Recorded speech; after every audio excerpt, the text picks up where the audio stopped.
কিন্তু আল্লাহর জমিনে আল্লাহ এবং তার রাসূলের কোন সম্মান এক মুহূর্তের জন্য আমরা বরদাস্ত করে নেব না।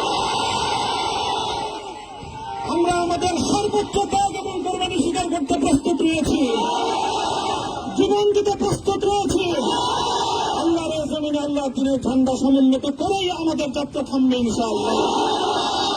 হয়তো শাহাদাত, নয়তো খেলাফত ইনশাআল্লাহ। আল্লাহর জমিনে খেলাফত প্রতিষ্ঠার যে আওয়াজ আজ পৃথিবীর দিকে দিকে উচ্চারিত হচ্ছে, সে আওয়াজ বাংলার জমিনে খেলাফতের এই আন্দোলনকে চূড়ান্ত গন্তব্যে পৌঁছাবে ইনশাআল্লাহ। বাংলাদেশের আলেম সমাজ, হেফাজতে ইসলাম বাংলাদেশ সহ বাংলাদেশ খেলাফত মজলিস সহ সকল ভাতৃপ্রতিম সংগঠন, সকল ধর্মপ্রাণ, ইসলামপন্থী বিভিন্ন ছোটখাটো মতবিরোধ,